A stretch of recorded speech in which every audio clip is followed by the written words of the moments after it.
Good afternoon, all brethren. Nice to see you all here. Actually, I was happy that I did not have to make plans about where we have to have services this week and call everybody and let them know because of your kind of group that you have started. Everyone told me where we are going to have services. So it was good. In a way, it was good. I didn't have to worry too much about those things.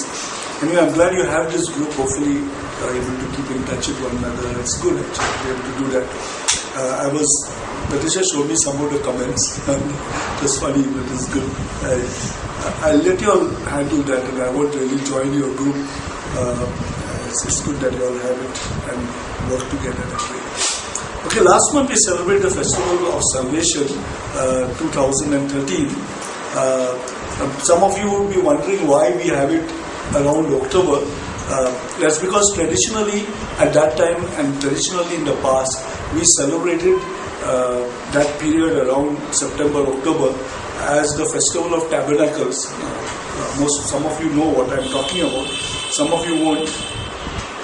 If you go to the Bible in Leviticus 23, I won't go through that, the scriptures there, but in Leviticus 23, when God created the nation of Israel, He gave them a whole lot of festivals that covered the entire year, starting somewhere around March and ending somewhere around October. There were festivals, actually there were 7 days that were holy days, that were days that had to be celebrated in their calendar, and each of those days have a very deep significance. Actually, if I was to speak about those days, it would take a long time, probably several sermons to about those days. But it has got a very interesting significance. All those days are very interesting significance that applies to us even today. Now, we don't celebrate these festivals, but they have got meaning and they have got purpose behind that. The reason why that was changed in the New Testament times was the festivals are no longer being celebrated is because with Jesus coming on this earth, He changed the entire system. Everything changed. The focus then became the center of our focus then became Jesus Christ and not other things that were being celebrated. So Jesus became the center of the festivals. Through His death and resurrection, He snatched us from the jaws of death and raised us to eternal life, So that's what He did. And so we try to celebrate more of that than the things that were celebrated in Old Testament times. When the New Testament church began and they began to reform some of these things, they still continue to celebrate some of the old festivals, but they made a few changes. One of the changes that they made is the celebration of the birth of Jesus Christ. Now, till then, nobody celebrated the birthdays. So they wanted to celebrate the birth of Jesus Christ, but it didn't quite start that way. When they planned to do something like this, they initially started with a festival that was called Advent. It was 1 month before Christmas. They celebrated a 1 month period called Advent, where they would fast and pray. Okay, during that 1 month, I mean, it's not a rigorous fast, but they would fast on one day, maybe without food or something like that, for in a week, one day in a week, and it was actually to signify not the first coming of Jesus, which was the birth of Jesus Christ, but His second coming. Because the early church, and I'm giving a little bit of a lot of history I'm going to cover today. The early church believed that Jesus Christ would return soon. I mean, it appeared that would happen. Even the apostles thought that in their lifetime, Jesus Christ would appear and it would be the second coming. But it did not happen. It did not happen. They did not know when, because the Bible clearly says, and even Jesus clearly said, nobody knows when. Even He doesn't know when. Only the Father knows when. And I think what He meant more than anything else, it has not been decided. Okay, it has not been decided, because certain things needed to happen in the world before it reaches that culmination. I'll talk a little bit more about that as we go along. So I feel that is personally, we don't know. The Bible is not so clear about it. All we know is we don't know when. That's all. We know it's going to happen. It must happen. We don't know when. Jesus said even he doesn't know. So obviously, I feel personally that it was not decided. Anyhow, Jesus, when Jesus' second coming did not happen, they changed to celebrate this Advent as Jesus' first coming.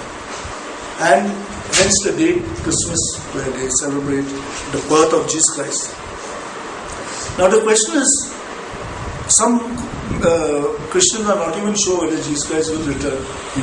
So the question is, will Jesus Christ return? And do we have any idea when? Now Jesus Christ himself talked about his second coming. It's not like it's something up in the air, it's something that was not decided or something like that. He spoke about the second coming as an event that will definitely happen. It was not something, a speculation or something, it was going to happen. You turn to Matthew chapter 24 verses and read from verses 4 to 14. I won't, the whole chapter talks about it, but we'll only cover a portion of that chapter because it's a lot of stuff that we cannot quite cover in one sermon. Matthew chapter 24 verses 4 to 14. Jesus answered, "Watch out that no one deceives you, for many will come in my name, claiming I am the Messiah, and will deceive many. You will hear of wars and rumors of wars, but see to it that you are not alarmed. Such things must happen, but the end is still to come. Nation will rise against nation, and kingdom against kingdom. There will be famines and earthquakes in various places. All these are the beginnings of birth pains. Then you will be handed over to be persecuted and put to death, and you will be hated by all nations because of me. At that time, many will turn away from the faith and will betray and hate each other. And many false prophets will appear and deceive many people. Because of the increase of wickedness, the love of most will grow cold. But the ones who stand firm to the end will be saved. And this gospel of the kingdom will be preached in the whole world as a testimony to all nations, and then the end will come." We can see here that Jesus was giving them the signs that would take place before his return. And why was he talking about this? You need to read the context of it. If you read the last part of chapter 24, did not go there, chapter 23, and the first 3 verses of chapter 24, you will see that the context of what was happening here was they were near the temple. The temple was not complete, it was being built. Herod was the one who had spearheaded the building of the temple. Herod was actually a Jew, but he was working for the Roman government, and he was the ruler of that entire area, so he had the power to do many things. The Romans did not interfere with what the Jews did, even though they were the masters and the lords. They controlled Jerusalem and the area around. They did not interfere with the day-to-day affairs of the Jews. They allowed them to even keep their laws. Like we know the example of the prostitute was going to be stoned. They had the power to do that, to kill that prostitute. According to the Mosaic law, they could actually stone her to death, and the Romans would not do anything about it. It was that way. So they were building a temple, and this temple was an awesome temple. It was not as good as the temple that Solomon built. Solomon's temple was the best that ever was built. This was the second temple. It was not as good as the first temple, and I'll read a little further, you'll see how magnificent this temple was. But it was an impressive temple, and the disciples were all Jews, and they were impressed by what was happening there. The buildings, it was not just a temple, but the buildings that were built around the temple. So there's a lot of work going on there. Some of those stones were huge that were put to build a temple. Some of the biggest stones was it's actually found, because the stones are still there, some of them. But 24 feet long, 8 feet wide and 8 feet high. Huge stones. 24 feet long, 8 feet high and 8 feet wide. Roughly breadth and height about the size of this room. And length, 24 feet is longer than this and the next room. It's very, very long. Maybe slightly more than this. Okay, it's very big and very heavy. So they required a lot of men and the machines that they had in those days, to be able to put those stones one on top of the other. Now those kind of buildings would withstand floods, tsunamis, earthquakes, anything. As a matter of fact, there's a very good example of something similar to this. Was when I was watching a program on National Geographic about this recent flood that took place in Uttarakhand. You know about it. They showed a lot of pictures of that flood. What really happened was, first of all, there were a lot of people there because they had gone on pilgrimage, as well as tourists had come there to see those religious temples and those places over there. There was a heavy rain, very heavy rain that came suddenly. Now, it was not just the heavy rain itself. The rain melted the snow, which was on the top of the mountains, and the snow and the rain flowed down. It became it was a flash flood. It took place very quickly. Nobody could escape from that flood. It was a flash flood that just came down the mountains at great speed, bringing along with it trees and debris and whatever else it could collect, including stones and rocks and everything. It came down the mountain and washed away everything, even buildings. They showed how buildings fell. Huge buildings with pillars just fell like a house of cards and were carried away in that kind of storm. Now, in one area there was a building, actually it was a temple. All this that water came down and all the buildings surrounding it were destroyed. Only this temple stood. It still stands. Okay, the temple stood. And architects who had actually went afterwards to study the temple and saw the damage that was there, they said this temple will withstand anything because it had huge stones put one on top of the other, just like this temple which was built in Jerusalem. So you can see how durable and how strong this particular temple must have been. And yet Jesus, when he stood at that temple, he made a prophecy. He said, a day will come very soon where there won't be one stone standing upon another stone on this temple. Now that seemed impossible. You think about it. Have you read that scripture? What did you think? How is that possible? If you know a little bit of the history of that, of that temple, you say, how is it possible, even though it was the greatest of flood, earthquake, tsunami, whatever would be there, how is it possible that every stone which is put one on top of the other would fall? How is it possible? You'd say that's not possible. And yet Jesus, and I'm sure the disciples must have been shocked by what Jesus was saying, and they said, that's not possible, what Jesus was saying. Okay, so let's see what happened, so we can get in the corner. Why am I telling you this? Is to show you that when prophecies are put in the Bible, every jot, and in fact the whole Bible, every jot and tittle, every small little thing in the Bible has purpose, has meaning. If it is prophecy, it will come to pass to the very minutest extent. And in this particular case, it actually has come to pass. Let's read what happened. Here's the account of what happened. In the year 66 AD, the Jews of Judea rebelled against their Roman masters. In response, Emperor Nero dispatched an army under the generalship of Vespasian to restore order. By the year 1968, by the year 68 AD, resistance in the northern part of the province had been eradicated, and the Romans turned their full attention to the subjugation of Jerusalem. That same year, the Emperor Nero died by his own hands, creating a power vacuum in Rome. In the resultant chaos, Vespasian was declared emperor and returned to the imperial city. He was actually in Jerusalem trying to fight the Jews, but because he became the emperor, he went back to Rome. It fell to his son Titus to lead the remaining army in the assault of Jerusalem. The Roman legion surrounded the city and began to slowly squeeze the life out of the Jewish stronghold. By the year 70, the attackers had breached Jerusalem's outer walls and began a systematic ransacking of the city. Now, you know what happened? The city was very strong. You couldn't break the walls. It was strong. It couldn't be raised. And so they had to actually starve the people in Jerusalem in order to get them to submit.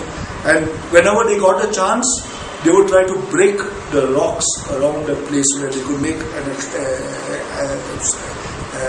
a way into the city.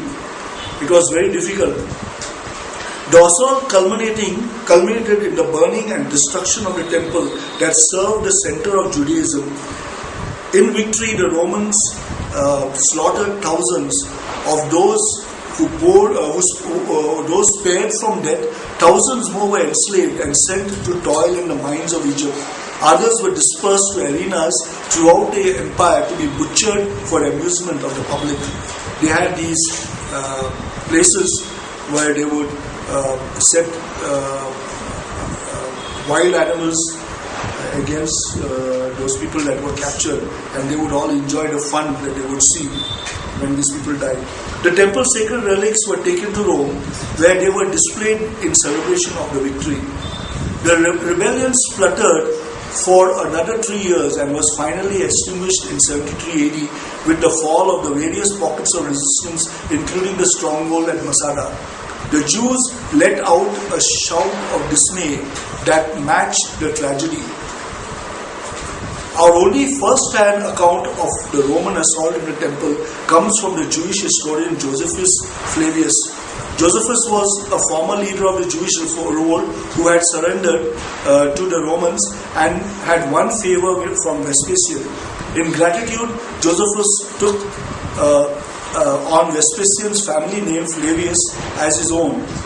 He was a historian. He wrote one of the best accounts of that period of time, because there is a period of time in the history of the church from the starting of the church and once the persecution started till around 300 AD, where there is very little history of what happened. It was considered the Dark Ages when the church was persecuted. The Jews were persecuted, the church was persecuted in many ways. And it is interesting to read Josephus' accounts of what happened.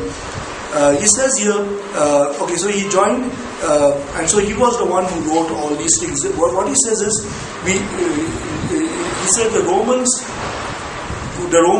fought their way into the inner sanctum of the temple. The rebels shortly after attacked the Romans again, and a clash followed between the guards of the sanctuary of the temple and the troops who had been putting out the fire inside the inner courts. The latter routed the Jews and followed in hot pursuit right up to the temple itself. Then one of the soldiers, without awaiting any order and with no dread of so momentous a deed, but urged on by some supernatural force. Now this is Josephus writing, okay. He has seen some of these, he was an eyewitness to some of these events. Supernatural force snatched a blazing piece of wood and, climbing on another soldier's back, hurled a flaming brand through a low golden window that gave access on the north side to the rooms that surrounded the sanctuary. You can see how Josephus was a Jew. He knew that temple very well. He writes in all details, in very minute details, what really happened. As the flame shot up, the Jews let out a shout of dismay that matched the tragedy. They flocked to the rescue with no thought of sparing their lives or husbanding their strength, for the sacred structure that they had constantly guarded with such devotion was vanishing before their very eyes. No exhortation or threat could now restrain the impetuousness of the legions, for passion was in supreme command. Crowded together around the entrances, many were trampled down by their companions, others stumbling on the smouldering and smoke-filled ruins of the porticos, died as miserably as the defeated. You can see here soldiers were dying. One was trampling over the other. It was a kind of a stampede that took place here. As they drew closer to the temple, they pretended not even to hear Caesar's orders, but urged the men in front to throw in more firebrands. The rebels were powerless to help. Carnage and flight spread throughout. Most of the slain were peaceful citizens, weak and unarmed, and they were butchered where they were caught. The heap of corpses mounted higher and higher above the altar. A stream of blood flowed down the temple steps, and the bodies of those slain at the top slipped to the bottom. You can see how graphically he writes these things. You can imagine what was happening here. When Caesar failed to restrain the fury of his frenzied soldiers and the fire could not be checked, He entered the building with his generals and looked at the holy place of the sanctuary and all its furnishings, which exceeded by far the accounts current in foreign lands, and fully justified their splendid repute in our world. He was amazed by what he saw inside. And all of it was covered with gold. It was pure gold. As the flames had not yet penetrated the inner sanctum, he was consuming the chambers that surrounded the sanctum.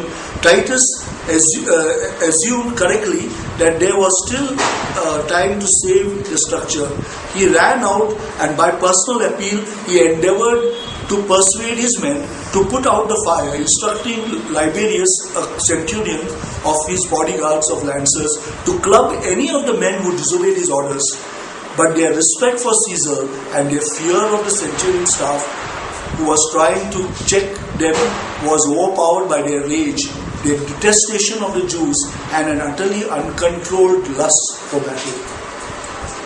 Most of them were spurred on, moreover, by the expectations of loot, convinced that the interior was full of money, and dazzled by observations that everything around them was made of gold. But they were forestalled by one of those who had entered into a building, and who, when Caesar dashed out to restrain his troops, pushed a firebrand into the darkness through the hinges of the gate. When the flames suddenly shot up from the interior, Caesar and his generals withdrew, and no one was left to prevent those outside from kindling the blaze. Thus, in defiance of Caesar's wishes, the temple was set on fire. While the temple was ablaze, the attackers plundered it, and countless people who were caught by them were slaughtered. There was no pity for age, no regards for accorded rank. Children and old men, laymen and priests alike were butchered. Every class was pursued and crushed in the grip of war, whether they cried out for mercy or offered resistance. Through the roar of the flames streaming far and wide, the groans of the falling victims were heard. Such was the height of the hill and the magnitude of the blazing pile that the entire city seemed to be ablaze, and the noise, nothing more deafening and frightening could be imagined. There were the war cries of the Roman legions as they swept onwards en masse, the yells of the rebels encircled by fire and sword, the panic of the people who, cut off above, fled into the arms of the enemy, and their shrieks as they met their fate. The cries of the hills blended with those of the multitude in the city below, and now many people who were exhausted and tongue-tied as a result of hunger, when they beheld the temple on fire, found strength once more to lament and wail. Perea and the surrounding hills added to the echo of the deafening din, but more horrifying than the din was the sufferings. The temple mount, everywhere enveloped in flames, seemed to be boiling over from the base. Yet the blood seems to be more abundant than the flames, and the number of slain greater than those of the slayer. The soldiers climbed over heaps of bodies as they chased the fugitives. Now, if the people of Jesus' day thought that it was impossible to destroy the temple, here was this actually happening. And you'll wonder, okay, the temple burned, that would not bring down the temple. Okay, everything that is wood and all that is combustible will burn. The stones would be standing one on top of the other stones. But you know what happened? Because the temple burned, the gold melted, and the gold entered all the nook and crevices that were there around the temple. The people, after all this was done, the people plundered the temple, and they had to get the gold. How could they get the gold? They had to shift the blocks of stone in order to get all the gold that was there. So that's exactly what happened. They pulled down all the stones so that they could get the gold, because the gold seeped, it melted and seeped into all the crevices that were there. So you'd wonder how it happened. It happened this way. It's amazing when you think about it.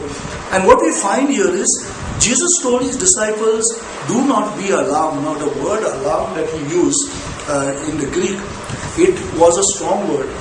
It could be closely translated to wail, to cry out aloud.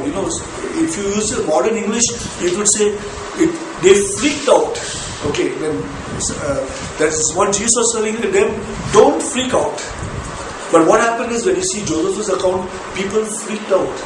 They lost control of themselves when they saw the temple that they believed in. They believed God was in that temple, was destroyed. They cried out aloud because this was precious to them.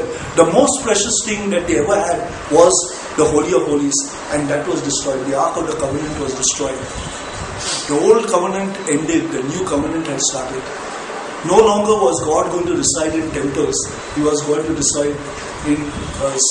We were the temple. This was the significance of what happened. And when you see what Josephus says, it almost seems like God was part of the destruction of the temple. He was the one who did it to these people. He destroyed that temple. And all this happened 70 years later. In 70, not 70 years, about 30 some years, 35 years later. Jesus was started his ministry in 30 AD, roughly around 30 AD. So another 35, 40 years later, this is what happened. He sat on the mount, Temple Mount, where you could have the full view of the temple as well as the city of David. And while he sat there, he told them about these things, what was going to happen. He told them that this is what was going to happen. In verses 4 and 5, he said, you already read it, he says, watch out that no one deceives you, for many will come in my name. This is the first sign that he gave. He said, watch out that no one deceive you, for many will come in my name, claiming I am the Christ, and will deceive many. This has a twofold appearance. There are two times in this one sentence that he said many. He said many deceived and many deceivers. He didn't say some deceivers will come. He said many deceivers will come. And he didn't say some will be deceived. He said many will be deceived. Churches today are the melting pot of self-serving egomaniacs who masquerade as ministers of God. They will do so in His name, claiming a special status and a superior quality to their membership. There are a lot of churches that are doing that. They will go around saying that God told me to do so and so. They claim, they say God spoke to me, God told me, God led me. They present themselves as a religious gurus who have a special contact with God. They have got some kind of code that helps them to break through to God, to get information from God. And they take on a position, they stand before God. They take a position of standing before God. And the Bible says here, saying that they are even Christ. And there are people who have come who have actually claimed that they are Christ on this earth once again. I actually met a pastor once. There was a pastor's conference. I went for it. This man had come from the UK, and he spoke in the morning, the whole of the morning and half of the afternoon, and basically throughout the time he spoke, he was trying to show how he was very close to God. God told him many things, a great power that nobody else had, and that by the end of it, he almost put himself in the position of Jesus Christ himself in what he said. I mean, we were shocked. My wife and I went there. We were shocked to hear what he had said, what he was saying. And there was a huge group of people. It started off with about 200 or 300 people, and more than 1,000 people were there in that hall. They had a big hall right here in Bangalore. What Jesus says, don't be misled. Jesus warns us. By their slick appearance, their silver-tongued platitudes, he says, don't be impressed. Satan can counterfeit God's truths. He can counterfeit it. He can make himself very impressive. Don't be impressed by the high volume of speech and what appears to be sound faith. Don't be impressed by the numbers or tricks. Satan can do them all. we have to, what the Bible tells us is that we have to filter all the messages and the messengers through this verse. And you turn to 1 John chapter 2 verses 22 to 23.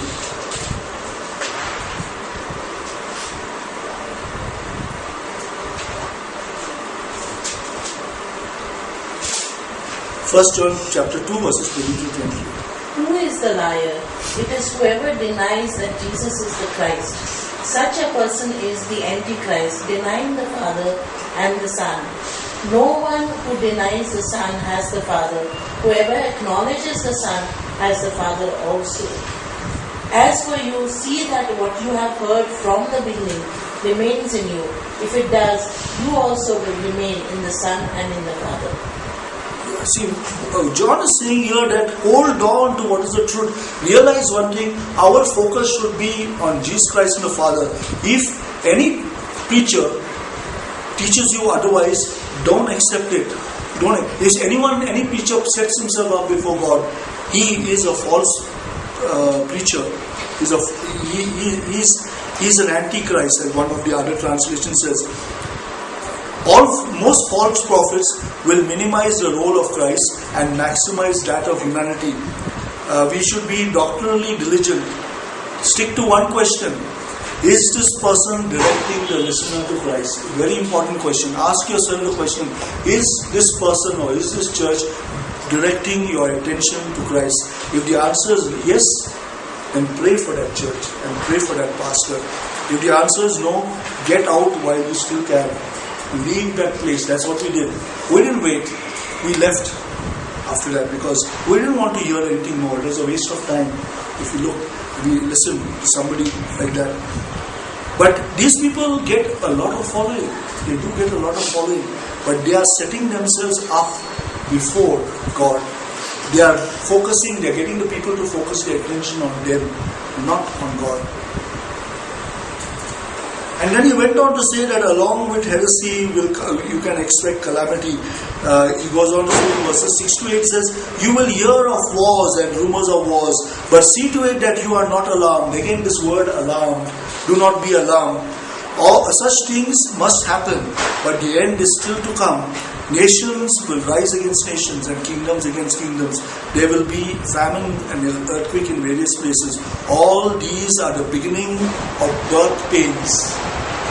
The earth is going to birth pains. Nature is going to birth pains. It is why did Jesus Christ say not to be alarmed? Because even though the situation is alarming, I just read to you, I deliberately read to you what Josephus was saying. If you were standing there, you would be alarmed. You would, as these people cried out in dismay, in frustration, you would have cried louder than them when you saw what was happening, because this was alarming. So how could you not be alarmed when something alarming is happening? What was Jesus saying? Jesus was saying you would not be alarmed because these are the birth pains. Like when some woman is about to deliver a child, she's going to go through birth pains. They are going to be very painful and it's alarming. But the doctor and everyone will reassure us not to be alarmed. Take it easy. Don't freak out. This is natural. This is normal. It's going to happen. It's going to end. And you're going to have a child. Okay, that's a great joy that is there. So don't freak out. Because if you freak out, you will not be able to go through the process of delivering the baby. So that is what Jesus was saying. Don't freak out when this happens. It has to happen before this end of this earth can come. So when you see tornadoes rip through cities or earthquakes flatten regions of Pakistan, China or India, these are going to happen. These are the things that will happen. These have to happen before that delivery takes place, that new heaven and new earth takes place. Actually, the last great day after the Feast of Tabernacles depicts that last day when Jesus Christ will return. Till then, the world will never see peace. They'll never see peace. They will see war throughout till that time. When that time comes, it will be a time of joy and happiness. And then it goes on to say that the Christians will suffer the most. They will be persecuted, and we read those scriptures, I won't turn against them. The global evangelization movement reports that an average of 1,65,000 martyrs, people die, Christians die every year. They are martyred every year. More than 4 times the number of the past century, in this century, that many people have died. Americans, proud as they are of religious freedom, suffer from increasing anger towards the Christians. Professors publicly mock Bible-believing students. Talk show hosts denigrate people of the faith. We can expect persecution, and this is going to increase. And it goes on to say the love of many will grow cold. Spiritual stowaways will jump ship. The half-hearted will become cold-hearted. A great number of church attenders will be disclosed as faith pretenders. They will not only leave the faith, they will also make the lives of the faithful miserable. That is what the Bible is saying. It will make the lives of the faithful miserable. And yet, Jesus is telling them, do not be alarmed. Interesting as it may sound. He says, do not be alarmed. Do not freak out when this happens. This has to happen. And it goes on to say, but he who endures to the end shall be saved. And the gospel of the kingdom will be preached in all the world as a witness to all nations, and then the end will come. Now, I rarely talk about the end time, because you know what? Most of us as human beings, when we talk about end time, we say when. We want to know when, so that we'll be prepared when it happens. But we do not know when. And we don't need to know. As a matter of fact, it is not good to keep on looking for the end to come. We should keep on doing what we need to do and let the end come when it comes. We should have faith and not freak out, because these things can happen. There's a good story told by an author by the name of Jim Collins. I think many of you would have read his books. Good to Great. It's a book, Good to Great. Collins tells a story about Admiral James Stockdale, who was a prisoner of war for 8 years in Vietnam during the Vietnamese War. After Stockdale was released, Collins asked him how in the world he survived 8 years in a prison war camp in Vietnam. He replied, and his reply was, I never lost faith in the end of the story. I never doubted not only that I would get out, but also that I would prevail in the end and turn the experience into a defining event of my life, which in retrospect I would not trade. So, Stockdale kept the hope. He kept the hope of eventually experiencing freedom. He kept the hope. He didn't know when it's going to happen, but he kept the hope. And what Jesus is telling his disciples is that exactly that. Keep the hope. Don't give up. Don't get disheartened when you see all these things happen. Keep the hope, because there is a light at the end of the tunnel. Look to that light at the end of the tunnel. Keep the hope. And that's what this man did to survive Vietnam. So this man, Collins then asked him, who didn't make it out? Admiral Stockdale replied, oh, that's easy. The optimists. They were the ones who said, we are going to be out by Christmas. And Christmas would come and Christmas would go.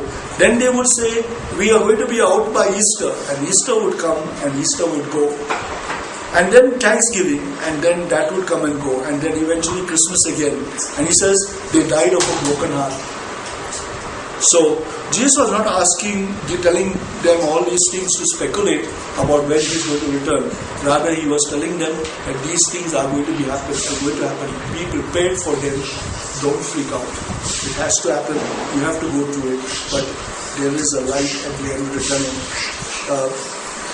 Real courage embraces the twin reality of current difficulty and ultimate triumph. Life stinks, but everything will work out in the end. If it is not working out, it is not the end. Everything, I'll read that again, everything will work out in the end. And that's a promise from God. If it is not working out, it is not the end. We are told in Psalms chapter 37 verse 7, if you read that.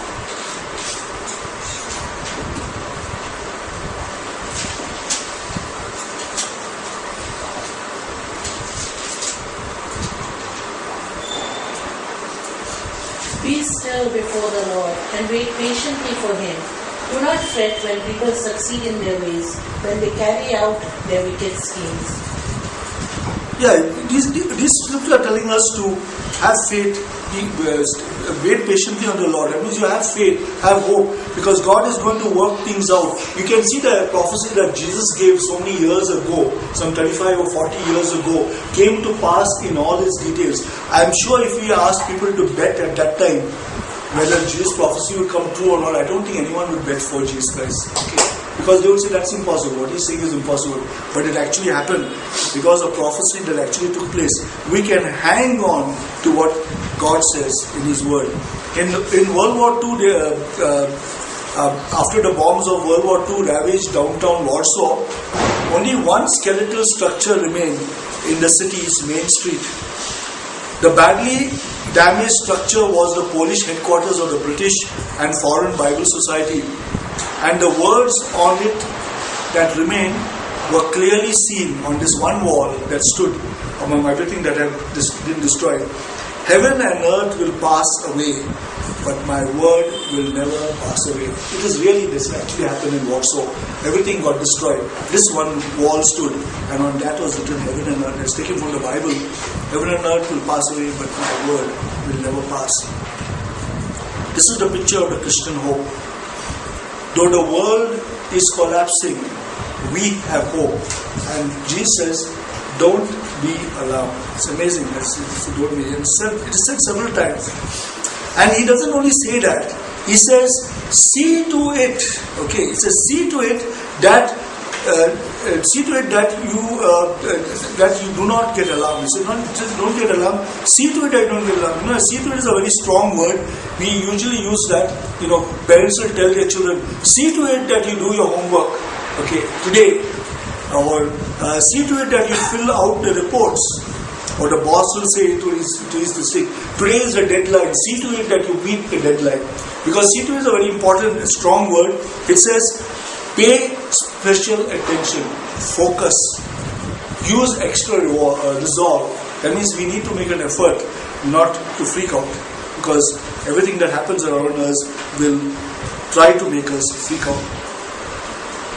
It says, see to it that you are not alarmed. Keep your head and don't panic. The message Bible says. NIV says, see to it that you are not alarmed. This is given in Revelation chapter 2 verse 10.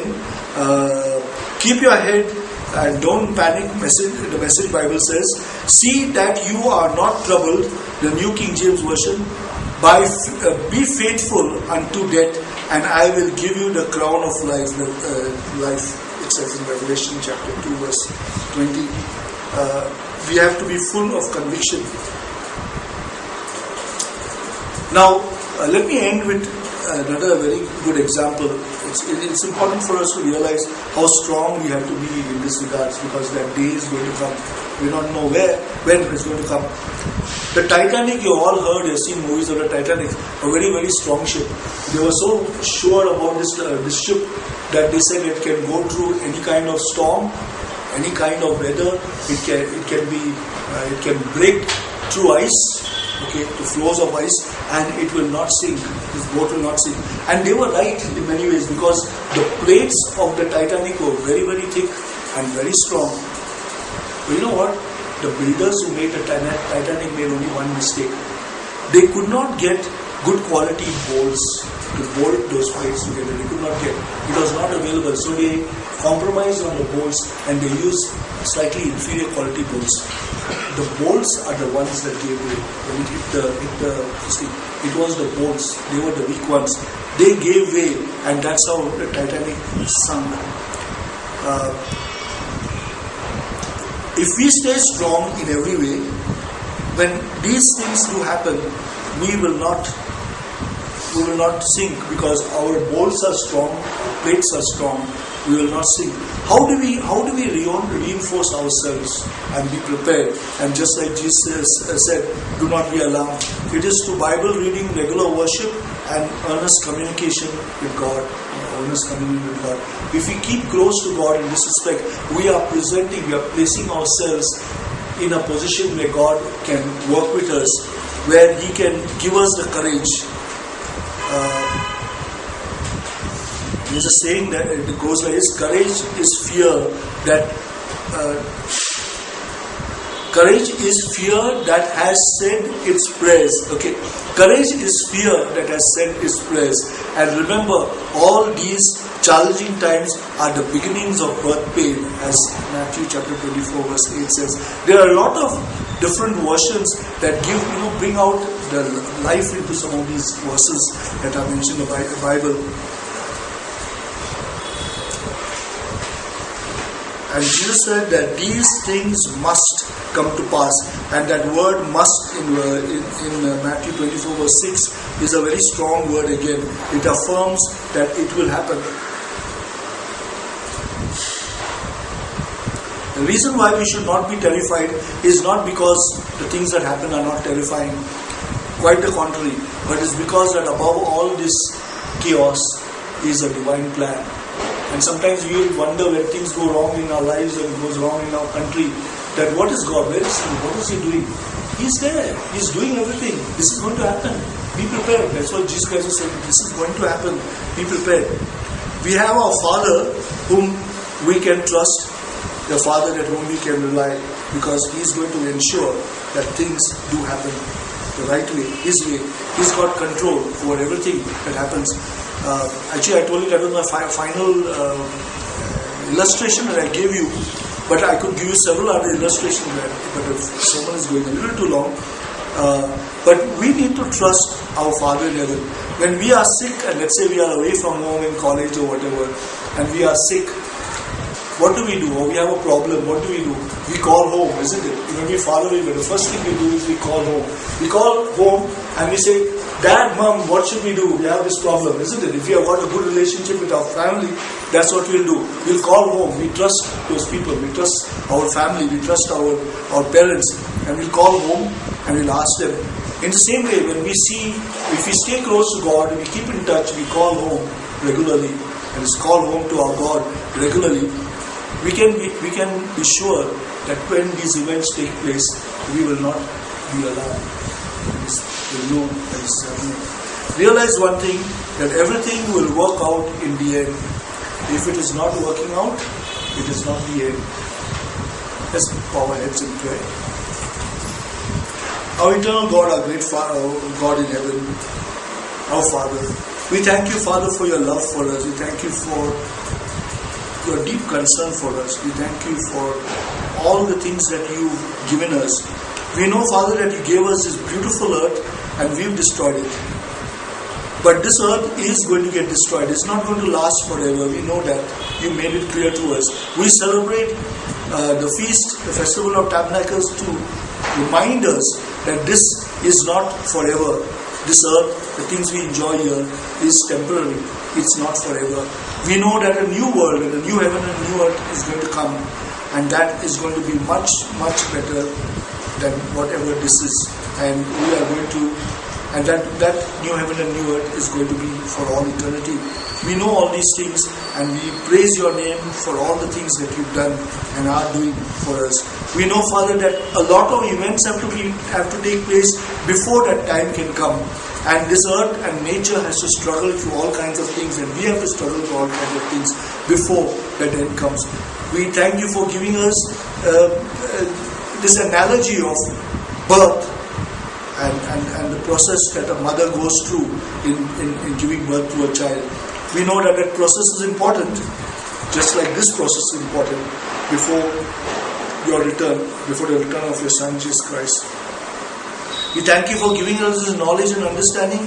Help us, Father, with renewed strength to go around the world doing your work and letting our lives shine among the people around us. Help us to remember, Father, that we do not take, and we should not take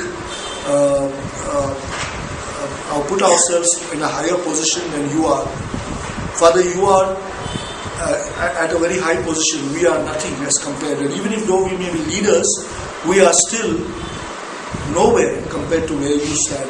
As a matter of fact, your Son Jesus Christ told us that he who has to be greatest among you should be your servant. And Father, we have to learn to be like that. We thank you for all that you do for us. We know that you will bless us. We know that you will guide us in many ways. We thank you for all that you do for us, Father, for the opportunities and the blessings that we have, and for this message that you've given us. And we ask all this in Jesus' holy and most blessed name.